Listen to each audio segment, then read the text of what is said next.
Thiruvananthapuram corporation BJP കൗൺസിലറും KAAPA case പ്രതിയുമായ സുഗതന്റെ കാപ്പ തുടരും. കാപ്പ ചുമത്തിയത് പിൻവലിക്കണമെന്ന ആവശ്യം കാപ്പ ഉപദേശക സമിതി തള്ളി. 6 മാസം കൂടി സുഗതനെ കാപ്പ ചുമത്തിയത് തുടരും എന്നാണ് അറിയാൻ സാധിക്കുന്നത്. വിവരങ്ങളുമായി ഷീജയാണ് ചേരുന്നത്. ഷീജ, തലസ്ഥാനത്തെ ബി.ജെ.പിക്കേറ്റ ഏറ്റവും വലിയ തിരിച്ചടിയാണ്. എന്താണ് വിവരങ്ങൾ?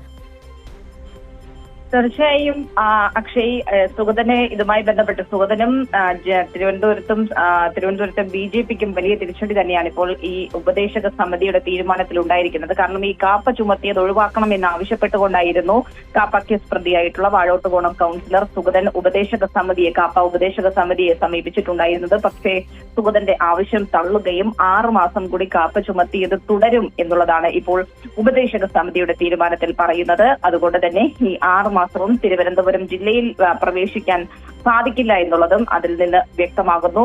പ്രത്യേകിച്ചും ഇപ്പോൾ തിരുവനന്തപുരം നഗരസഭയുമായി ബന്ധപ്പെട്ട ഏറ്റവും നിർണായകമായ ഒരു ഘട്ടമാണ് ബി.ജെ.പിക്ക്.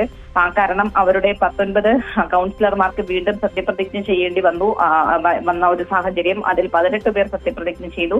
ഇനി സുഗതന് 2 ആഴ്ച സമയം കൂടിയാണ് മുന്നിലുണ്ടായിരുന്നത്. അതിനു മുൻപ് ഈ കാപ്പ ചുമത്തിയത് ഒഴിവാക്കുകയാണെങ്കിൽ ഹൈക്കോടതിയിൽ നിന്നും ജാമ്യം ലഭിക്കുകയും തുടർന്ന് ഇവിടെ എത്തി സത്യപ്രതിജ്ഞ ചെയ്യാം എന്നുള്ളതായിരുന്നു ബി.ജെ.പിയുടെ ധാരണ. പക്ഷേ അത് പൂർണ്ണമായും ഇപ്പോൾ ബി.ജെ.പിക്ക് തിരിച്ചടിയായിരിക്കുകയാണ് ഈ ഒരു കാപ്പ ഉപദേശക സമിതിയുടെ തീരുമാനത്തിലൂടെ. ഏതായാലും ബി.ജെ.പിക്കും സുഗതനും വലിയ തിരിച്ചടി തന്നെയാണ് ഇപ്പോൾ ഈ ഒരു തീരുമാനത്തിലൂടെ ഉണ്ടായിരിക്കുന്നത്. ശരി, ഷീജയാണ് വിശദാംശങ്ങൾ നൽകിയത്.